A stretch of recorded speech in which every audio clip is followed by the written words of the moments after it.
안녕하세요. 여러분은 혹시 갑자기 돈이 생긴다면 무엇을 하고 싶으십니까? 내가 받는 월급 이런 것이 아니라 갑작스럽게 돈이 생긴다면 말이에요. 로또처럼 큰 금액이라면 이것저것 원대한 계획을 세우기도 하겠지만 혹시나 누군가에게는 한 끼 식사, 옷 한 벌값 같이 크지 않은 돈이라면 어떨까요? 길에서 갑자기 1, 2만 원을 줍게 된다고 해도 제일 먼저 드는 생각은 무엇일까요? 최근 들어서 저도 이런 일에 대해서 생각을 한번 해보았는데요. 공돈이 생겼다고 좋아하면서 그날 치킨이라도 사 먹지 않을까 싶어요. 이런저런 생각을 해보았지만 제 결론은 전부 다 저를 위해 쓰는 것이더라고요. 나를 위해 쓰는 것이 꼭 나쁜 것은 아니지만 여러모로 저 자신을 많이 돌아보게 되었어요. 홀어머니와 함께 어릴 때부터 어렵게 살았던 저는 돈에 대한 욕심이 매우 컸어요.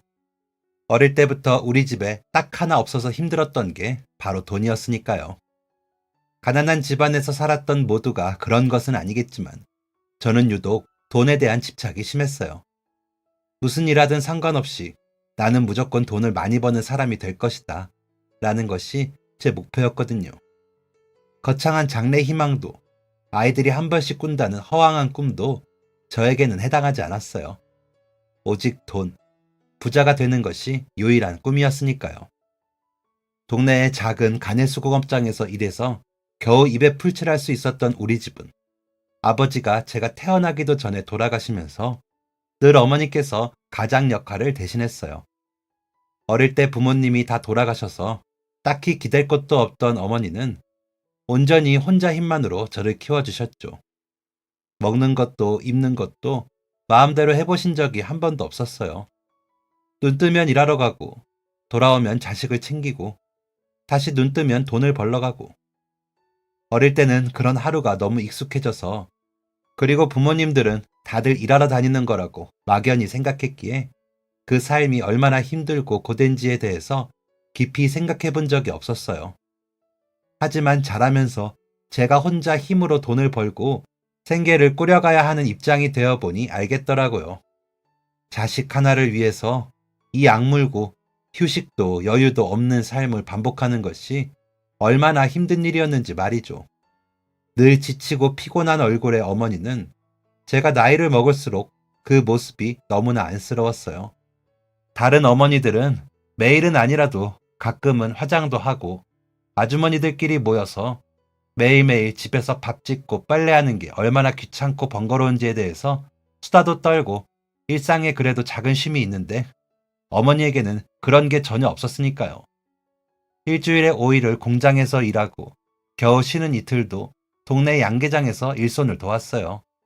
꼭 거기가 아니라고 해도 근처 과수원이나 논밭 등에서 일손이 필요하다고 하면 어디든 달려나갔죠. 저는 그런 어머니를 따라 하루라도 빠르게 돈을 벌고 싶었어요. 하지만 어머니는 제가 동네 아저씨 아주머니들 잔심부름이라도 하려고 하면 절대 안 된다며 말렸죠. 저는 돈을 많이 버는 게 인생의 유일한 목표였지만 저의 어머니는 달랐어요. 어머니가 제게 바라는 딱 한 가지는 바로 공부였거든요. 어머니는 머릿속에 들어있는 지식은 아무리 많은 돈이 있어도 바꿀 수 없다고 했어요. 돈으로는 지식을 살 수 없고 돈은 벌어도 금세 사라질 수 있지만 머릿속에 있는 것들은 쉽게 사라지지 않는다고도 했죠. 그래서 제가 호시탐탐 푼돈이라도 벌기 위해 기웃기웃할 때면 어머니는 공부나 하라며 혼을 내고는 했어요. 그도 그럴 게 어머니도 돌아가신 아버지도 공부랑은 전혀 연이 없었거든요. 두 분 다 학교도 제대로 다녀본 적이 없다고 하시고 글자 읽는 법만 겨우 아시는 정도였죠. 그래서인지 어머니는 항상 자신이 배움이 부족한 것에 대해 아쉬움과 갈증이 있으셨어요. 계속 되풀이되는 가난을 벗어나지 못하는 것도 그 때문이라고 하셨죠. 많이 배우고 똑똑한 사람들은 늘 다른 사람들을 부리며 제 몸이 힘들지 않은 일로 돈을 벌지만 그렇지 않다면 늘 다른 사람 아래에서 몸이 힘든 일을 하며 살아야 한다고 정말 귀에 딱지가 않도록 말씀하셨어요. 그런 어머니의 성화에 못 이겨서 저는 마지못해 공부했어요. 다른 것도 아니고 하나뿐인 유일한 가족이자 저를 그렇게 힘들게 키우시는 어머니께서 원하는 일이라고 하시니 하지 않을 이유도 없었죠. 불가능한 일을 시키시는 것도 아니고 저는 그저 어머니께서 고생해서 벌어오신 돈으로 밥 먹고 학교 가서 선생님 이야기 열심히 듣고 책만 집중해서 보고 숙제를 꼬박꼬박 하고 그게 전부였으니까요. 그것만 한다면 저희 어머니가 행복하시다는데 못할 건 또 무엇이겠어요. 그래서 어머니의 바람대로 저는 없는 집안 자식이지만 늘 우수한 성적을 유지했어요. 진작 초등학교만 나와서 일선에 뛰어들고 싶었지만 어떻게든 학비를 마련하겠다는 어머니의 성화에 못 이겨 중학교, 고등학교까지 진학했죠. 그 무렵 저와 같은 동네에 사는 친구들은 이미 중학교만 졸업하고 혹은 중학교도 거의 다니지 않다시피 하며 돈을 벌러 다녔어요. 부모님 가게나 논, 밭에서 일하는 친구들이 때로는 부러웠지만 공부 따위 때려치우고 돈이나 벌고 싶다고 말할 깡다구도 없었기에 그냥 제가 해야 할 일에 집중할 뿐이었죠. 덕분에 저는 한국에서 알아주는 공과대학교에 합격했어요. 그 당시 우리 학교뿐만 아니라 동네까지 완전 축제의 장이었죠. 마을 이장님은 잔치를 열어서 축하해 주셨고 학교 선생님들도 제가 공부를 잘하는 것은 알았지만 이 정도일 줄 몰랐다며 마음을 다해 축하해 주셨죠. 그리고 무엇보다 저희 어머니께서 정말 기뻐하셨어요. 너무 기특하다고, 정말 고맙다고, 엄마가 과도한 욕심을 부렸는데 이렇게 멋지게 성공하는 모습 보여줘서 고맙다면서 눈물을 뚝뚝 흘리면서 이야기하시더라고요. 어머니가 우는 모습은 그때가 태어나 처음이라 깜짝 놀랐지만 그만큼 감동적인 순간이구나 싶어 말없이 어머니를 안아드렸어요. 그리고 저의 집안 형편을 아는 학교 선생님과 동네 분들은 대학 진학할 때 쓰라며 돈을 모아주셨어요. 저는 장학금을 받고 입학하는 거라 당장 학비 걱정은 없었지만 그래도 교재비, 생활비 같은 게 필요했기 때문에 제 나름대로 근심이 있었거든요. 그리고 제 뒷바라지를 계속 하시기 위해서 어머니는 과감하게 어릴 때부터 살던 고향을 떠나셨어요.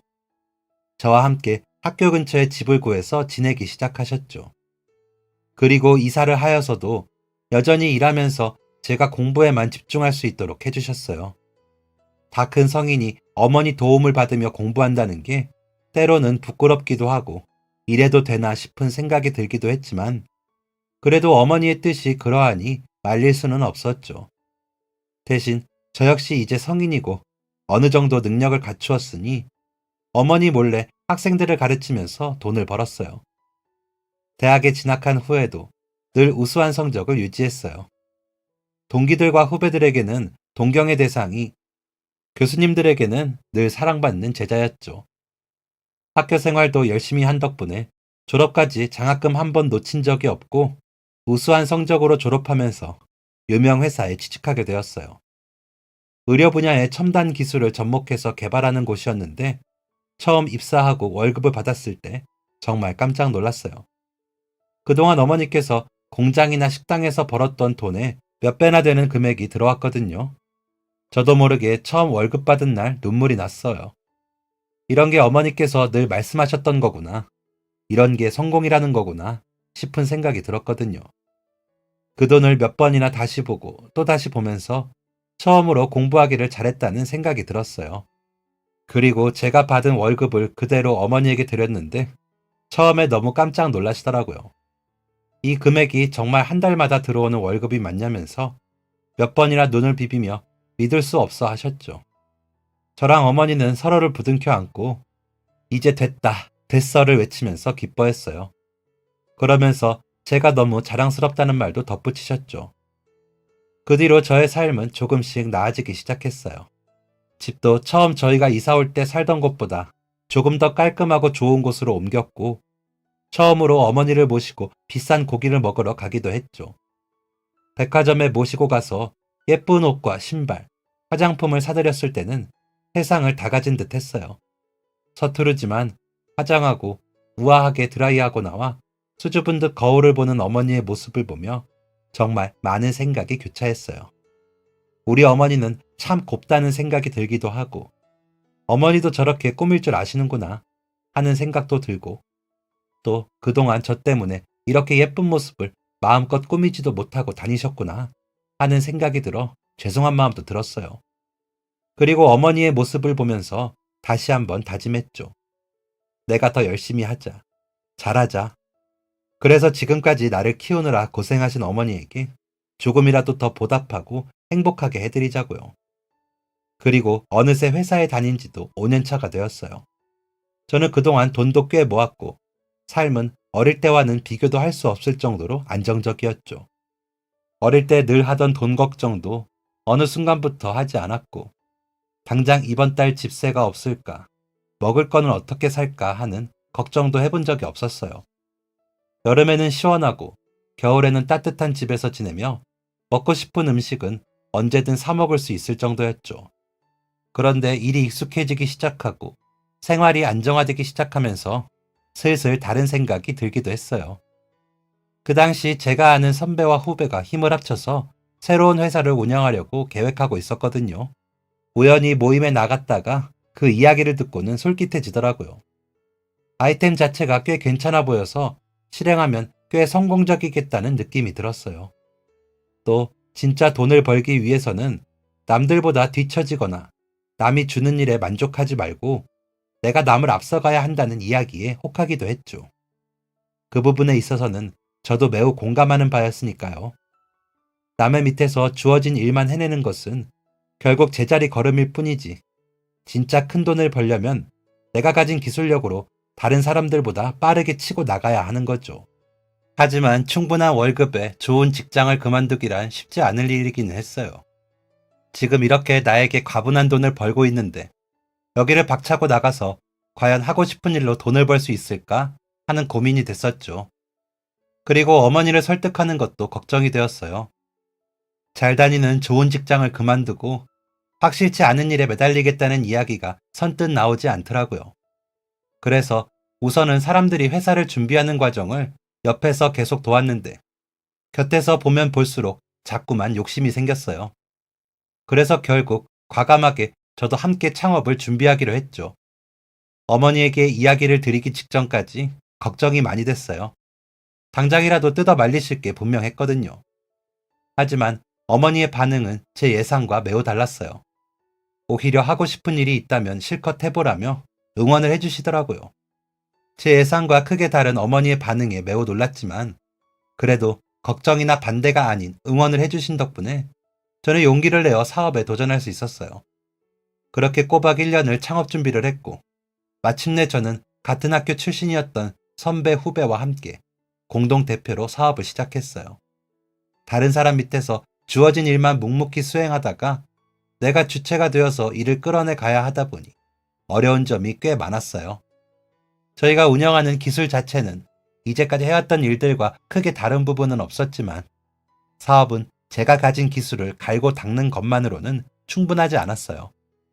무엇보다 대표로서 영업사원이 되어 저희 기술과 회사를 홍보하기 위해 적극적으로 나서야 했죠. 이런 일들을 대신해주던 회사의 뒤에서만 일하던 저는 초반엔 사람들을 만나고 그 사람들에게 어떻게든 우리 회사를 홍보하려 아부하는 게 쉽지 않았어요. 사실은 몹시 어렵게 느껴졌죠. 그래서 사업을 시작하고 6개월 정도는 정말 힘든 시간을 보냈어요.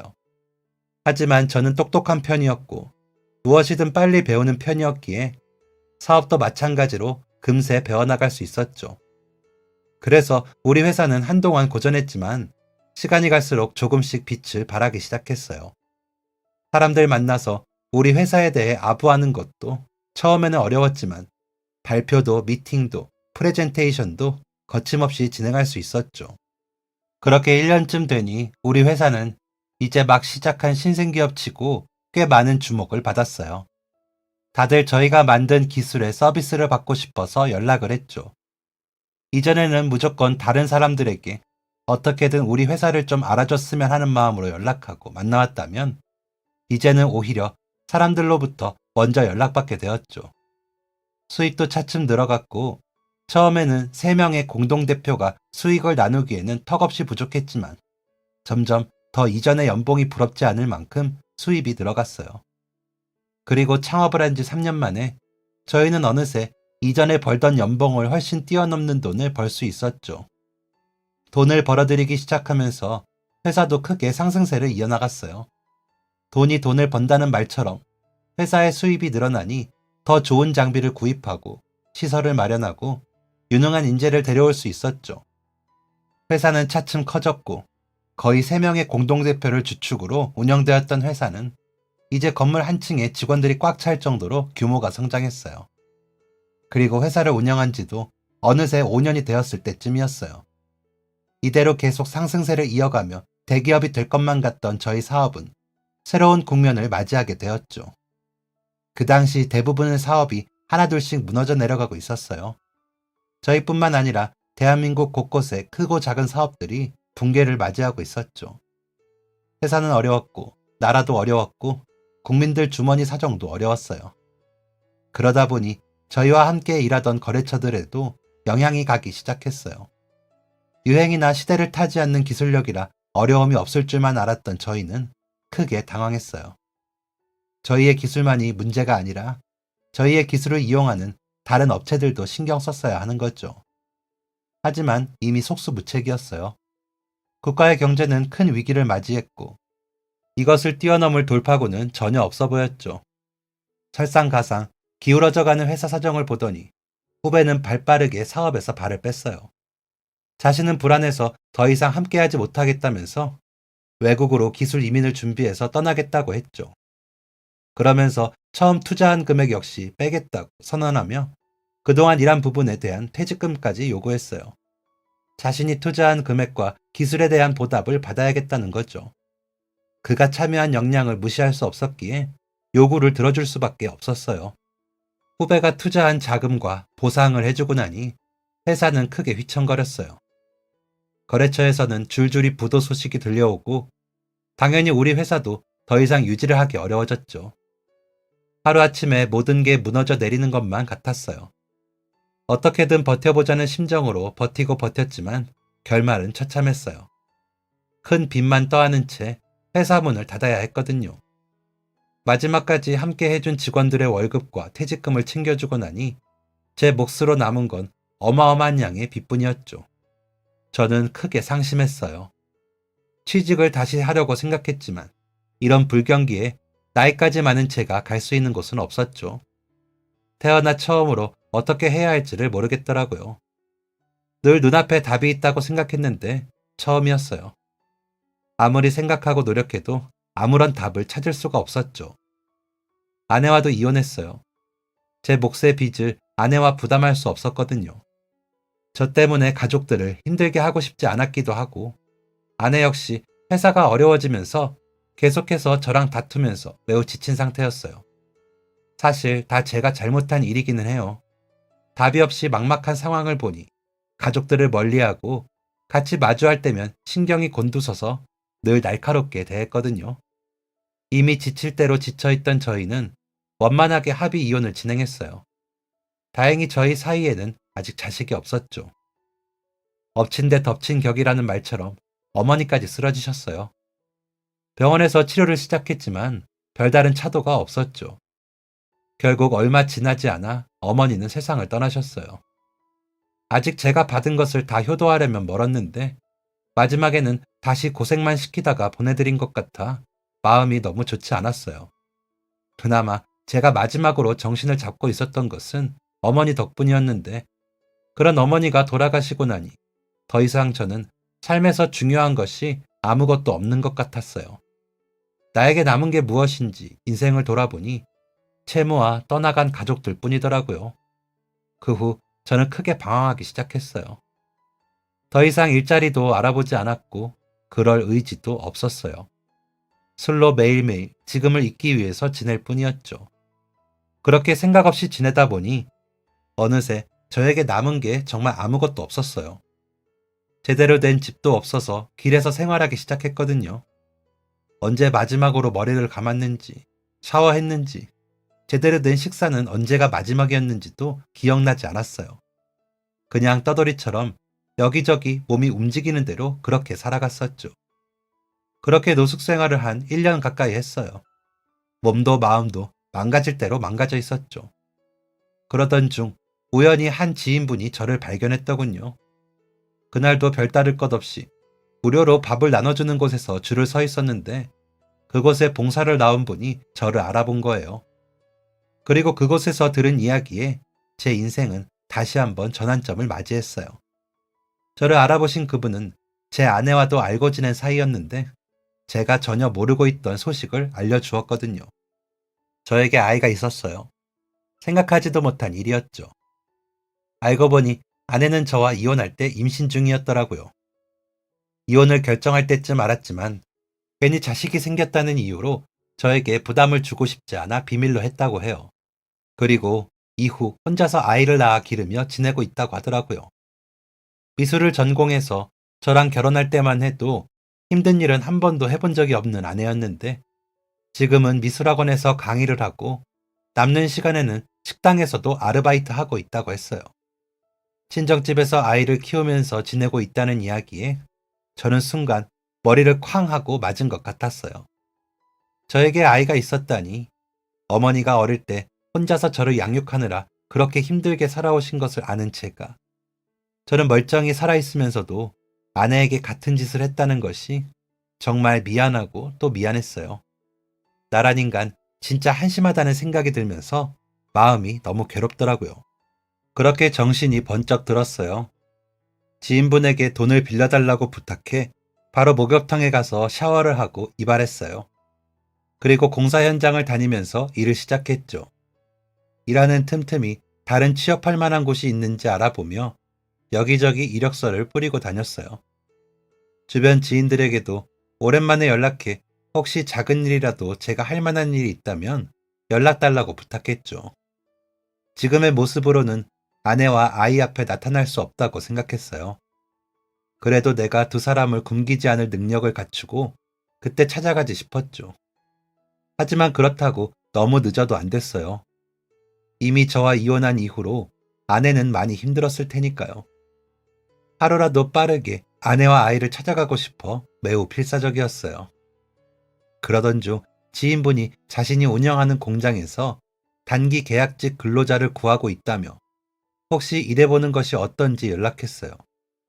지금은 단기 계약직이지만 6개월만 지나면 정규직으로 전환도 가능하고 기술이 필요한 직업이니 공사 현장에서 근무하는 것보다도 처우도 급여도 훨씬 낫다고 했어요.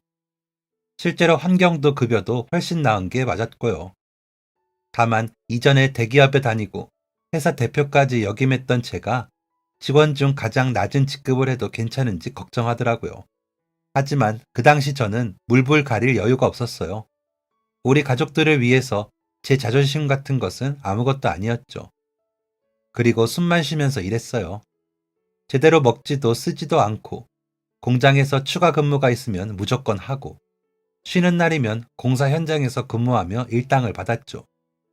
그렇게 1년 악착같이 돈을 벌었고 아직 남은 빚이 있었지만 그래도 공장에서 정규직 전환이 되면서 드디어 아내와 아이 앞에 설 수 있겠다는 생각이 들었어요. 용기를 내어 아내에게 연락했고 제 연락을 받은 아내는 그동안 얼마나 힘들었는지 한참을 울더라고요. 그리고 며칠 뒤 저는 처음으로 제 아이를 볼 수 있었어요. 아내에게 그때는 제가 미안하다고 사과했어요. 아내의 손을 잡는데 처음 결혼 반지를 끼워주었을 때와 다르게 바짝 마르고 다 부르트고 굳은 살까지 생겼더라고요. 그동안 얼마나 힘들었을지 손만 봐도 알 수 있을 정도였어요. 평생 예쁜 것만 보고 연필과 물감만 다루던 손이었는데 저 때문에 제가 그렇게 만들었다는 생각에 너무너무 미안했어요. 아내 역시 그동안 너무나 고생한 듯한 제 모습을 보면서 눈물을 흘렸어요.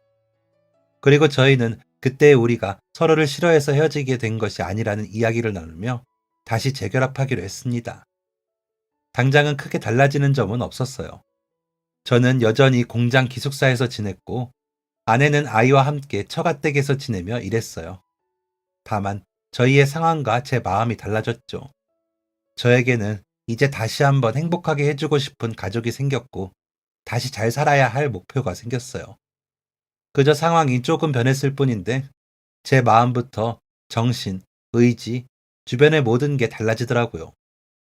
오직 우리 가족들에게 그동안 잘해주지 못한 것들을 보상해주겠다는 생각으로 버텼어요.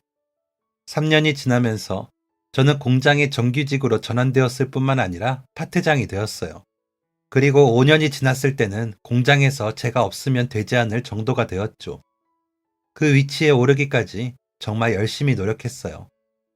악착같이 돈을 모으기 위해서 저는 계속해서 공장의 기숙사에서 지냈고, 돈을 벌면 정말 필요한 최소한의 식비와 아내와 아이에게 보내줄 생활비를 제외하고는 전부 빚 갚는 데 썼어요.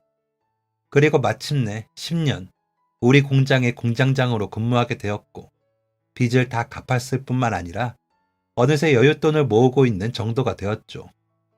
그 사이 아내는 친정집에서 나와서 제가 일하고 있는 공장 근처로 집을 구해서 살고 있었어요. 저는 더 이상 공장의 기숙사에 살지 않고 아내와 아이와 한 지붕 아래 살면서 진짜 가족이 되었죠. 저희는 일어나서 함께 인사를 나누고 같이 식탁에 앉아 밥을 먹고, 쉬는 날이면 근교로 놀러 가거나 함께 텔레비전을 보면서 실없이 웃고는 했죠.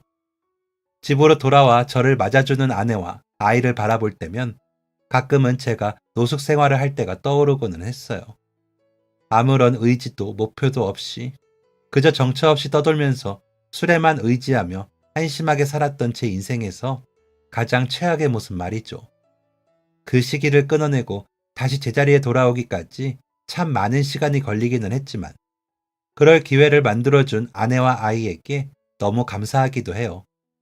이 두 사람이 아니었다면 저는 여전히 길거리를 헤매고 있거나 혹은 곁에서 쓸쓸하게 생을 마감했을지도 모르죠. 그리고 뒤늦게 찾아온 제 행운은 여기서 끝나지 않았어요. 공장장으로서 성공적으로 공장을 이끌고 있던 와중 예전에 저와 함께 회사를 만들었던 후배로부터 연락이 왔죠. 그동안 해외로 나가서 또 다른 사업에 뛰어들었던 그는 해외에서도 여러 차례 이름이 수면 위로 떠오를 만큼 성공 가도를 달리고 있었어요. 그리고 국내로 사업 영역을 다시 확장해 들어오면서 우리 공장과 함께 일하고 싶다고 했죠. 다른 무엇보다 제가 일하는 곳이라 믿을만 하다면서요. 예전부터 다들 제가 하는 일이라면 믿고 따라주었기 때문에 이번에도 그런 듯 했어요.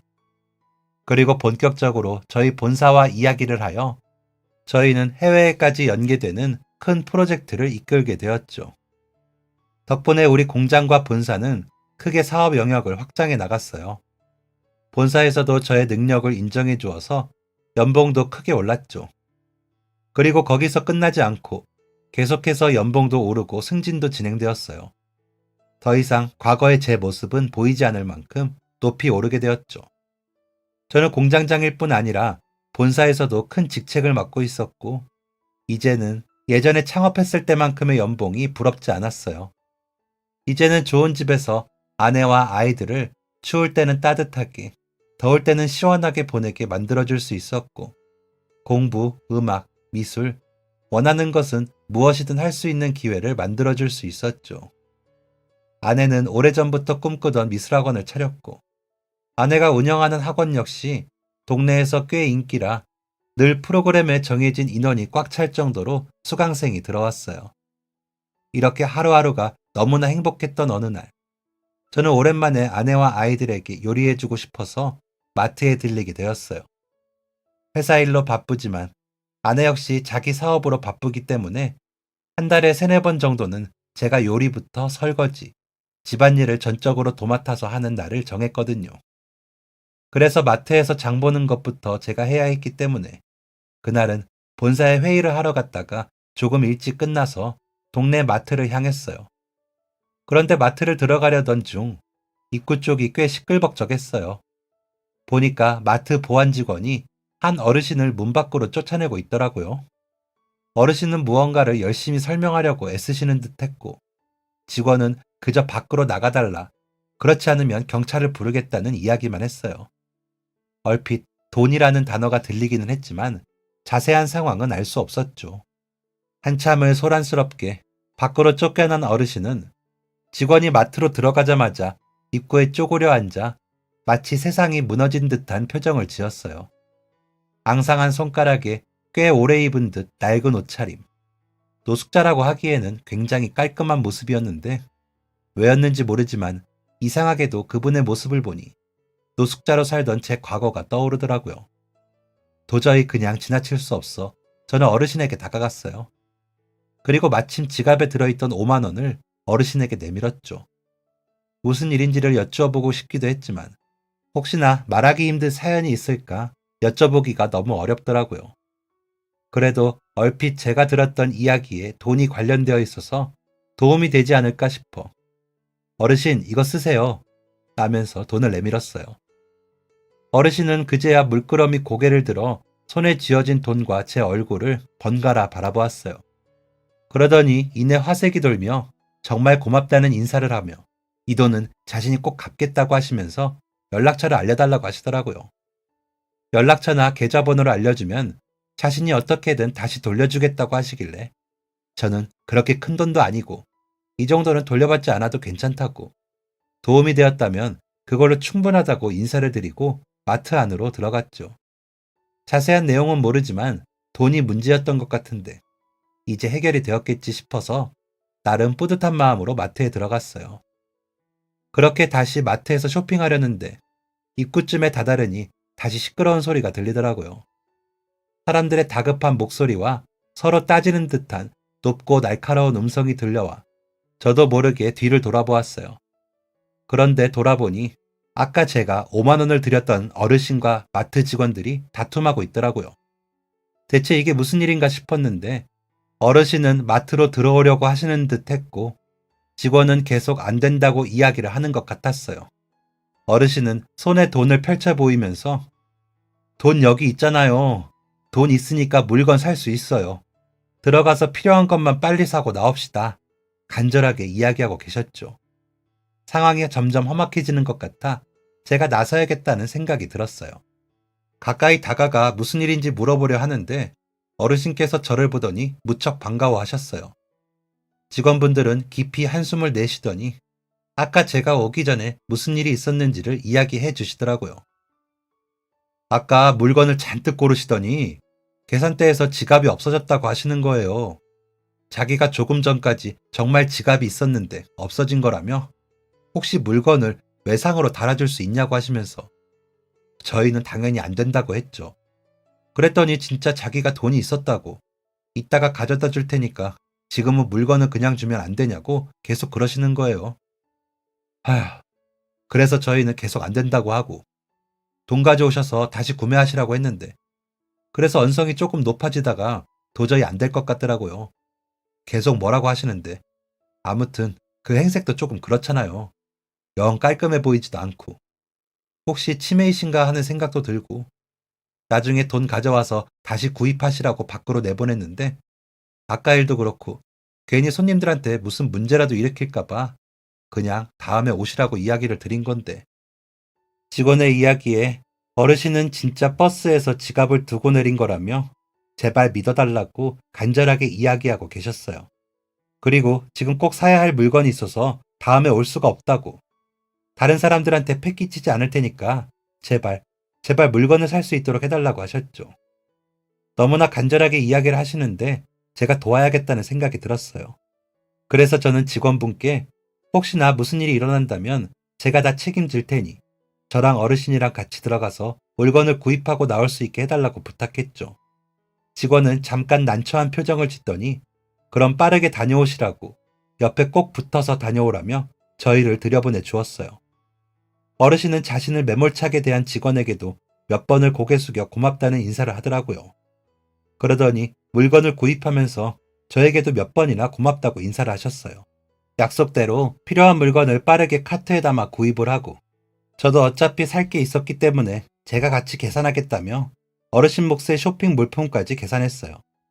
보니까 죽이랑 기저귀, 라면, 과자 등 여러 가지 생필품과 간식거리가 대부분이더라고요. 기저귀는 어디에 쓰시는 거지? 하는 생각이 잠깐 들었지만 필요하신 경우들도 있다고 하니 그런 건가 싶어서 대수롭지 않게 넘겼어요.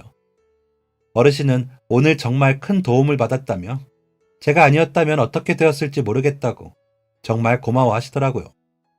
그 사이 저는 아까 타고 오신 버스 번호를 여쭤보고 버스 회사로 연락해서 혹시 분실된 지갑을 보관하고 있는지 확인하고 나중에 발견하게 되면 저에게 연락달라고 전달했어요. 어르신에게도 연락이 오면 제가 다시 지갑 가져다 드릴 테니 걱정하지 마시라고 안심시켜 드렸고요. 그리고 짐이 많으니 택시를 타고 들어가는 게 좋겠다고 말씀드려 택시를 직접 불러드리기도 했죠. 어르신은 택시를 타기 직전까지 고개를 숙여 감사하다고 인사를 하셨어요. 그리고 저는 어르신의 사연이 조금 궁금해져서 집으로 돌아가려다 타고 가는 택시의 뒤를 따라가 보았어요. 택시는 더 이상 차로 들어가기 힘든 좁은 골목길 앞에서 멈추었죠. 짐을 잔뜩 들고 내린 어르신은 언덕을 향해 오르기 시작했어요. 좁은 골목에 산을 깎아 만든 듯 높은 언덕길은 어르신보다 젊은 제가 걸어 올라가기에도 숨이 턱턱 막히는 듯 했어요. 그런데 어르신은 양손에 짐까지 잔뜩 들고 굽이굽이 언덕길을 오르시더군요. 그리고 철제를 대충 세워서 만든 판잣집 앞에 멈춰 서더니 문을 두드리며 "나 왔어" 라고 하셨어요. 저는 골목에 몰래 숨어서 그 모습을 지켜봤는데 이내 문이 열리더니 어린 아이들과 한 어르신이 밖으로 나왔어요. 대략 4살, 6살로 보이는 듯한 아이들은 어르신과 익숙하게 아는 사이인 듯 뛰어나와 반갑게 인사를 하더라고요. 어르신에게 매달리면서 손에 들고 있는 봉투 안을 들여다보더니 과자를 꺼내며 한바구음을 지었어요. 아이들과 함께 나온 어르신은 뭐하러 또 이런 걸 사왔냐며 미안한 듯한 표정을 지으셨죠. 뒤에서만 몰래 지켜보던 저는 무슨 사연인지 궁금했지만 차마 뒤를 따라왔다가 말하기가 민망해 그냥 돌아섰어요. 그리고 집으로 가서도 한동안 어르신과 아이들, 그 좁고 가파른 골목의 모습이 잊히지 않더라고요. 그리고 다음날 버스 회사로부터 연락이 왔어요. 어르신이 잃어버리신 지갑을 찾았다고 하길래 저는 퇴근하고 가지러 갔고 신분증에 적혀있는 주소로 어르신을 찾아갔어요. 도착하니 어제 갔던 집 근처에 또 다른 판잣집이더라고요. 문을 두드리니 어제 마트에서 만났던 어르신이 반가운 얼굴로 맞아주셨어요. 무슨 일이냐고 물으시길래 저는 지갑을 찾게 되어서 가져다 드리려고 왔다며 지갑을 전달해드리고 혹시 안에 돈이나 없어진 것은 없는지 확인해 보시라고 했죠. 다행히 안에 없어진 물건은 없었고 어르신은 이렇게까지 찾아와서 주지 않아도 되는데 정말 고맙다며 인사를 하셨어요. 그리고 집으로 들어가 바카스 한 병을 들고 나와 제 손에 쥐어주셨어요. 지금 당장 줄 수 있는 게 이것밖에 없다면서 다시 한번 정말 고맙다고 하셨죠. 그냥 돌아서려던 저는 어제의 일이 자꾸만 떠올라서 결국 발걸음을 다시 돌려 어르신에게 이야기를 꺼냈어요. 사실 어제 너무 궁금해서 차로 쫓아왔다가 구입하신 물건을 한 집으로 가져다 주시는 것을 봤다고 혹시 무슨 사연이라도 있으신 거냐고 여쭤보았죠. 어르신은 잠시 대답을 망설이시는 듯 하더니 이야기를 시작하셨어요. 남들이 보면 지도 쥐뿔도 없는 게 뭔 오지랖이냐고 할지도 몰라요. 라며 말을 꺼내셨어요. 어르신은 현재 고철이나 폐지를 주어 생계를 유지하고 계시는데 어제 방문한 집은 우연히 고철을 줍다가 알게 되었다고 했어요. 고철을 판매하는 곳에서 그 집 어르신을 우연히 만나게 되었고 나이대도 비슷해서 이런저런 이야기를 나누다가 이혼한 아들이 세상을 떠나며 손주들을 떠맡게 된 사연을 알게 되었다고 하시더라고요. 혼자서 어린 손주를 2명이나 돌보면서 어렵게 생계를 유지하고 계시는데 자신은 가족도 없이 오롯이 혼자라 그나마 입에 풀칠하며 살아도 크게 상관없지만 어린 아이들이 어렵게 사는 모습이 눈에 아른거려서 도움을 주게 되었다고 하더라고요. 그 집 어르신은 손주들도 돌봐야 하고 건강이 썩 좋지 않아 고물을 줍는 일도 드문드문 할 수밖에 없었기에 벌이가 거의 없다시피 하는 상황이었어요. 그래서 어르신은 자신의 번 돈으로 생필품을 사서 그 집에 가져다 주기 시작했죠. 그분 역시 자신의 손주들을 위해서 가져다 주는 것은 고맙지만 자꾸 공짜로 받는 게 미안하다며 한사코 거절하셨는데 이렇게 해야 내 마음이 편하다고 나중에 손주 녀석들 돈 많이 벌면 자기한테도 맛있는 거 사달라고 하라면서 계속 그 가족을 도우셨다고 해요. 한 며칠 심한 장마가 계속되면서 고물을 판매하지도 못하고 그 집에 생필품을 가져다 주러 가지 못했는데 며칠 만에 가보니 기저귀가 똑 떨어져서 아이가 쓰던 기저귀를 계속 차고 있었다고 하더라고요. 그 모습을 보고 불이 나게 지갑을 들고 마트로 달려가셨고, 아이들이 제대로 생활을 못하고 있으니 너무나 간절하게 꼭 물건을 사가야 했던 것이죠. 그제야 저는 어르신이 왜 고집스러울 정도로 그곳에서 물건을 사려고 했는지 알게 되었어요. 그렇게 부당한 대우를 받는다면, 에이, 오늘은 더러워서 그냥 간다 하고 가버릴 수도 있었는데 말이죠. 고생하는 아이들의 모습을 보며 차마 등을 돌릴 수 없었기에 자신이 그런 대접을 받으면서도 그곳에서 물건을 구입하려고 하셨던 거였죠. 그 이야기를 들으니 과거 저의 모습이 생각났어요. 저는 그때 자기 연민에만 갇혀서 다른 사람을 돌볼 생각도 하지 못했는데, 어르신은 이렇게 어려운 상황에서도 다른 사람을 돌보기 위해 고생하시는 모습을 보니 제가 뭐라도 도와드리고 싶은 마음이 생겼어요. 그래서 어르신에게 제가 지원을 해드리고 싶다고, 혹시 어떠냐고 제안을 했죠. 그랬더니 바로 거절하시더라고요. 자기는 혼자서 돈을 벌어 지낼 수 있다고, 괜찮다고 하시면서 혹시 도움을 주고 싶다면 자신 말고 그 가족들을 도와줄 수 있는지 되려 저에게 양해를 구하셨어요. 그 아이들이야말로 정말 도움이 필요하다고, 자신은 괜찮다고 한사코 거절하셨죠. 이렇게까지 다른 사람을 도우려는 어르신의 모습을 보니 과거 제 모습이 많이 부끄러워졌어요. 그리고 안타깝게 사는 가족들의 모습을 보니 노숙하던 시절의 제 모습과 보살핌을 제대로 받지 못하고 어렵게 지냈을 그때의 제 아내와 아이가 생각나더라고요. 그날 저녁, 저는 집으로 돌아가 어떻게 하면 어르신과 그 가족들을 도울 수 있는지 고민해 봤어요. 그랬더니 한 가지 묘안이 떠오르더라고요. 마침 우리 공장에서는 주차장 입구를 관리해줄 초소 경비분이 필요한 상황이었거든요. 아주 어려운 부분 없이 차량의 차단기가 잘 열리는지 여부를 확인하고, 혹시나 방문객이라면 어디를 찾아왔는지 확인하는 것이 다라서 체력적으로도 아주 어려울 일이 없겠다는 생각이 들었어요. 그리고 아이들을 위해서는 우리 회사에서 운영 중인 지원 프로그램을 활용하기로 했어요. 저희는 분기별로 저소득층 아이들을 위해서 후원하고 있던 상황이었거든요. 임원들과 논의해서 그 집 아이들도 우리 공장의 후원 명단에 포함하기로 했죠. 그리고 이 소식을 어르신에게 전하러 방문했어요. 일자리를 제안해드렸더니 너무 기뻐하시더라고요.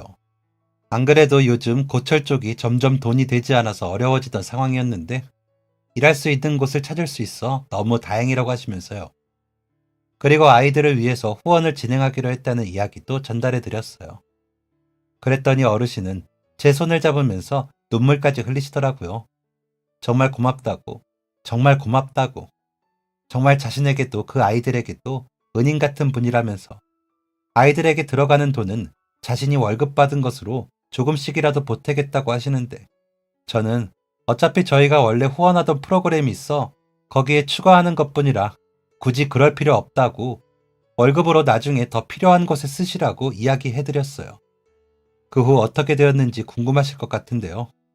저는 어르신을 만난 게 제 인생에 너무 값진 인연이라고 생각해요. 그분을 만난 이후로 우리 공장이 정말 쭉 상승세를 이어가는 중이거든요. 우선 입구에서부터 어르신이 너무 친절하시다면서 저희를 방문해주는 거래처분들이 들어오면서부터 기분이 좋다고 좋아해 주시는데요. 입구 관리 일이 아니어도 쉬는 시간에도 그냥 쉬시지 않고 마당에 낙엽이나 지저분한 게 있으면 정리해 주시고 눈도 쓸어 주시는데 너무 깔끔하게 해주셔서 직원들이 아주 좋아하더라고요. 그리고 가끔 낙엽을 쓸어 하트 모양으로 만들어 주시기도 하고요. 사진을 찍어서 자기 메신저 프로필로도 하고 SNS도 공유하는 게 이게 나름 또 유명해져서 다들 저기가 어디냐, 어떤 분이냐 궁금해 하시기도 하고, 그래서 우리 공장과 회사를 알게 되는 분들도 있었어요. 그리고 저희가 사연을 듣고 도움이 필요한 가정을 후원한다는 사실을 알고 이를 돕기 위해 돈이나 물품을 보내주겠다고 하시는 분들도 있고, 좋은 일을 한다며 일부러 거래처로 저희를 선택하시는 분들도 있고요. 또 어르신이 도와드리던 가정에 아이들을 위해서 돌봄 선생님이랑 어르신을 위한 요양 도우미를 보내주신 곳도 있어서 그 가족분들 이전보다 훨씬 편안하게 지내고 있으신데요. 특히 아이들이 무척이나 밝고 건강해져서 그것도 너무 행복하더라고요. 그리고 그 이야기를 듣더니 우리 집에도 변화가 찾아왔어요. 아내도 그런 일이 있었냐면서 어려운 가정의 아이들에게 무료로 미술 수업을 진행하기로 했다는군요. 또한 우리 집 아이들도 제 이야기를 듣고는 아빠 정말 멋있다면서 나중에 자신들도 꼭 남을 도와주는 멋지고 훌륭한 사람이 되고 싶다고 공부를 더 열심히 하고 있다고 하니 정말 잘 됐죠. 제가 직접 어려운 시절을 겪으면서 그리고 이번 일을 겪으면서 생각이 들었는데요. 사람을 변화하게 하는 것, 세상을 달라지게 하는 것은 어쩌면 그리 큰 도움이 필요하지 않을 수도 있다는 생각이 들더라고요. 그저 무료 급식소에서 제 이름을 부르며 인사해준 지인 덕분에, 마트 앞에서 5만 원으로 시작된 인연 덕분에 많은 사람의 삶이 달라지는 모습을 보면서 어쩌면 우리에게는 로또 당첨과 같은 큰 돈벼락이 떨어지거나 하루아침에 성공하는 그런 삶이 아닌 아주 작은 변화, 그리고 관심이 필요한 것은 아닐까 하는 생각이 드는데요. 내가 변화하는 것, 그리고 나로 인해 다른 사람의 삶이 달라지는 것은 어쩌면 그렇게 어려운 일이 아닐지도 몰라요. 혹시나 나를 바꾸고 싶다면, 그리고 세상을 조금 더 나아지게 만들고 싶은 바람이 있는 분들이라면 지금 바로 주변을 둘러보며 작은 계기부터 찾아보면 어떨까 싶네요. 지금까지 사연 들어주셔서 감사합니다. 사연이 재밌으셨다면 구독과 좋아요를 눌러주세요. 감사합니다. 안녕히 계세요.